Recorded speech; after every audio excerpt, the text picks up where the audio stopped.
We all can unsuccessfully try to change others' behavior, but change only comes from our own choices. Nancy Levin. Hey tribe, I'm your host Hitika Kalra and you're listening to the Lone Ally podcast, where we dive deep into our emotional world to connect, love, and live better while saving ourselves from the hurts and pains of loneliness. Each week, we bring you lessons and ways to build your relationship muscles with a printable guide to keep a check on your growth. Now, let's get into it. In last week's episode, we talked a lot about our personal choice that no matter what culture we are in, what kind of people we are in relationships with, we have the power to choose how we connect and interact with the world. How much independence and how much space, how deep connections and how strong bonds. But this powerful awakening left us with different questions. For the people who never really prioritized themselves and their needs before, it was a question of how much.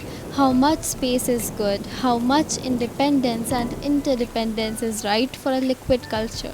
And these questions are a great place to begin our essential self discovery because we can only have healthy relationships with others when we are at least aware of our own needs. And people who already recognize their needs and know and understand their how much are ready for the next step or the next question. How? Well, it sounds pretty much the same as earlier question, but the intent of how is how do we enforce these boundaries and maintain them? And today we will look for answers of both these questions. But first, what are these boundaries and how can they help us create healthy relationships both in life and work? We have all heard the term boundary being used in complaints all the time. Like, oh, they crossed a boundary. They need to remember where their boundaries lie. But in all the research I found, there seemed only one person, one culprit who crosses the boundary every time. You. Because as it turns out, no one else even has the option to cross a boundary. Only we ourselves do. Confused? Bewildered? Maybe, but curious? Well, that's a must. Also, a heads up, guys, that you can find a video version of this podcast on YouTube with animations and timestamps, or a shorter read on our blog. Link to both is in the description. Now, let's immediately head to the definition of boundaries. Okay, so boundaries are personal non negotiable limits in any field or relationship. A personal non negotiable limit. Simple enough. So I can have a boundary for myself that I will not check social media first thing in the morning. Well, at least I do wish that it was one of my boundaries. I'm trying. And well, I can have a boundary with my family that I need space in certain matters, or a boundary at work that if someone gives me work after hours or at weekends, I will decline. Now, if you notice the examples I gave, you'll see that none of this is concerned with anyone else, just me and my reaction, what I need and what is not okay for me, and if that continues, what will my reaction be? Because a boundary is always set between me and myself. So, our definition of boundary is actually just an equation. I'm not okay with X, and if you do X, I will do Y in order to take care of myself. Let's hear some more examples to see this equation at work. 1. My phone is very personal and I don't feel comfortable when you use it without asking. So I'm locking the phone to maintain my space and privacy. Number 2. It's not okay for you to yell at me, so if you do that, I'll walk out of the room and the conversation to take care of myself. And third, if you don't respect my feelings and boundaries, I'll walk away or at least remove my own effort and time from this connection. See? And you don't even have to say these boundaries out loud. You just have to remember them yourself. Know that you have the choice to take action in order to take care of yourself and protect your privacy. You can make these boundaries verbal when it's necessary. Maybe if they want to know why you did take the action, you can tell them it wasn't okay, or clearly state them beforehand so that they know that it's not okay and you will take action. But never when they have already crossed it. If you say, well, if you do that again, then I'm gonna take that action, then you have already failed to guard your walls well. Imagine having to tell the king that you let this one soldier go after killing your people because he was really, really sorry. Okay? And we are not asking anyone else to change. We didn't say stay away from my phone or stop yelling at me, don't hurt my feelings or respect my boundaries. Because no one can change anyone else's behavior. We can only change our own behavior by making different choices.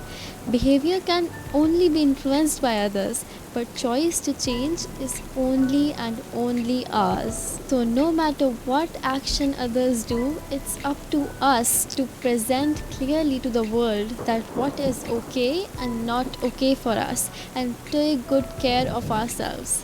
And setting boundaries is the best self growth or self care journey that you'll ever take. And this brings us back to our first question: how much is okay? And the answer is yours to give. You already know what is not okay for you. You get uncomfortable, you get offended, or you feel unsafe when something is not okay. You just need to pay attention. But pay attention, folks, is not a great answer or place to start building boundaries. So we need to find the right place for you. What is the barrier that you have to overcome to start building boundaries? So let's go over some of the major barriers, and wherever you relate, say a loud yes so that every part of you can hear it, that you have found the one thing stopping you from healthy boundaries, happy relationships, and true freedom to be authentically yourself. Number one, lack of self awareness.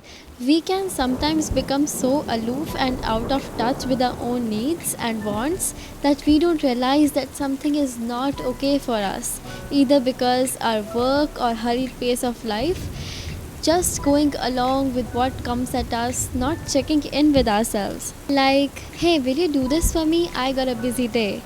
And you jumped straight to a yeah, sure, without even thinking or bothering of your own schedule. What did you need?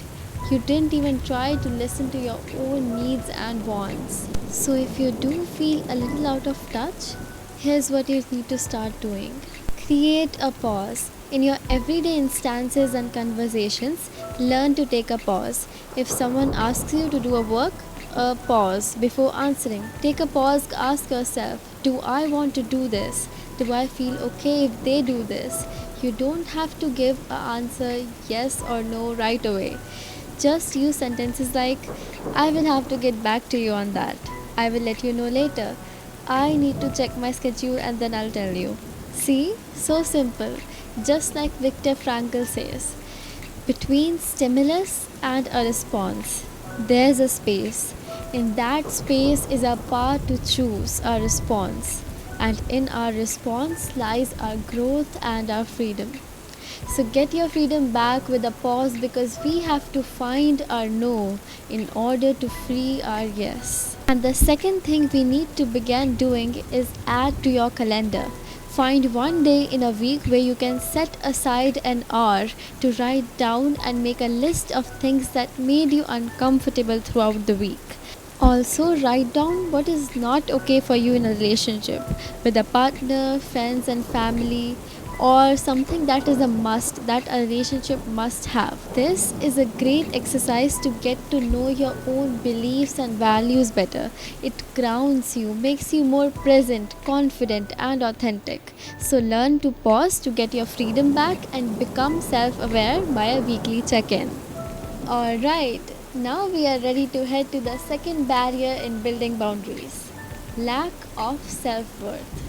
When we don't value ourselves and our space and needs, we cannot form boundaries. At least, not the ones that will last. Because even when you know that you don't feel okay, You know you are uncomfortable, you will not set a boundary. Instead, learn to deal with the discomfort and intrusion to fulfill others' wants because you do not prioritize yourself. Why is everyone worthy of your efforts and time except you yourself? Your entire career, your every relationship, your whole life revolves around only one person. That is you. So you are the most important client you have, and you need to start treating yourself like one. Listen to your voice, value your voice. Whose feedback matters the most at the end of the work week? The feedback of your biggest clients. If she doesn't like a service, you better change or you lose her. She doesn't like how a person is talking to her, get that person off her hands. No one, seriously, no one is more important than you. And if that sounds selfish, I say bring selfish back. I don't see what's wrong with being selfish. I prioritize myself first. Doesn't mean that I don't care about others. I care about them and I'll help them after I help myself. Because if I haven't got my own back, then no one else's support is gonna keep me standing straight. Now I hope I have answered everything that the little voice that prioritizes others has to say. Now, what you need to do. First thing that you need to start doing is every time that you catch yourself sacrificing to help someone else, you are gonna apologize to the king that you let some passerby take the grain and guns that we really needed. By the way, you are the king, and now you gotta make up for the lost grain. This basically means that you are self aware and still not establishing your boundaries because you don't prioritize yourself. So, you need to start apologizing to yourself as soon as you realize that you did a mistake. And this is a gesture that you acknowledge your needs and you know that they are valuable and you're willing to listen to them. Secondly, if you feel it is hard for you to say no, stop and think about all the things you will have to miss out on if you say yes. Take a moment to think how uncomfortable following through the yes will be, and saying no will become much easier. Okay, a recap. What do we do to prioritize ourselves? Number one, acknowledge that saying yes was a mistake and make up for that mistake. Number two, if saying no feels hard, realize that doing yes is harder. And now we have covered both the major barriers that prevent us from forming our boundaries. And now we know how to cross them when any of them arrives. And these may sound like a bit of work to write down, to exercise, but remember, if you don't set boundaries, there won't be any. Or worse, there will be boundaries by default or by other person. So there's gonna be work everywhere. We just have to choose whom we want to work for, ourselves, society in case of default, or the other person. Okay, now our boundaries are in place and our work is, well, not done because building a boundary is a one time task, just deciding what's not okay and what our action will be. But maintaining a boundary is an everyday practice with only one question: did I do what I said I'd do if the boundary is crossed? Sounds simple, right? But we all are prone to just this one time syndrome. And quoting Greg McNeil, boundaries are a little like the walls of a sand castle. The second we let one fall over, the rest of them come crashing down. So, to save our walls, we need to be cautious of traps which shake them. There are two major fears which make our boundaries weak: conflict and abandonment. Okay, listen to this. I do not think what they said was okay, but if I object or take an action, we'll end up having a fight. I should just let it be. Does it sound familiar? Well, to me it does. We are so afraid of having conflicts and disagreements that we let down the guard of our own boundaries, the walls which keep us safe and happy in relationships, and we are telling them that it is okay to treat us this way, which gives them permission to do it again, to hurt you again, or to make you uncomfortable again. But the fear of conflicts is understandable. We are afraid that we'll hurt them and ourselves more with that, right? But conflicts are nothing but an expression of our defenses, just the means to a solution, and we can come out of a disagreement with better and deeper understanding of each other and still completely disagree. We just need to be civil and stay in the conversation with our focus on each other's intention. Why is this so important to me, and why is this topic so important to them? And you must have the willingness to listen. If you want to learn more about how to transform conflicts and work through hard conversations, we just released a blog about it last week. The direct link to that is in the description. So, the next time you feel hesitant to act on your boundary because it might lead to a conflict, remember that as humans, we all are diverse and have inbuilt capacity to accept each other's differences and love each other across them. You can take control of your own space and connections because the black and white scenarios are only in our heads. Now, on to our next fear, the fear of being left alone. It's okay, they just did it once. If I have such high standards, no one will put up with me. Or something like that. Fear that enforcing our boundaries will make us harder to be loved. But that is not true. If anything, boundaries bring connections closer. Think of it this way: when the children were playing next to a busy road, they remained close to the building. But once someone built a fence, they could run around the whole ground. They don't separate us, they bring us closer. Because now, no matter where we grow, run, move, we are always safe. And on the contrary, they make it easier to love you. Because now I know what is okay and what is not. I don't have to think too much or worry that, oh, maybe this will hurt her. Should I share this or not? Because everything is clear. And if someone is not accepting of your non negotiable limits, then there isn't a connection either way, because it is actually lonelier than anything to be in a relationship where your values and feelings aren't respected. So, wrapping up, if you're faced by the fear of abandonment while maintaining a boundary, remember that boundaries bring us closer, and those who don't accept these non negotiables are not connected to us either way. Great. Now we have reached the last section of our podcast. We will quickly revise everything we have learned and then give you this week's guide to keep these lessons in practice all week long. Okay, so first we learned that boundaries are personal non negotiable limits and are concerned with what is not okay for me, and if that event occurs, what will my action be. The two barriers in building boundaries are lack of self awareness and lack of self worth. To overcome the lack of self awareness, learn to take a pause and check in with your needs, and make time to write down what is okay and not okay in a relationship at least once a week. To overcome the lack of self worth, practice apologizing to yourself every time you ignore your needs and make up for it. And when you find it hard to say no, realize that doing yes is harder. And then we went over the reasons which weaken and prevent us from maintaining boundaries: fear of conflict and abandonment. When faced by fear of conflict, recognize that conflict is a path to better understanding of each other, and you can navigate the conflict easily if you stay civil, focus on intention, and listen the way you want to be heard.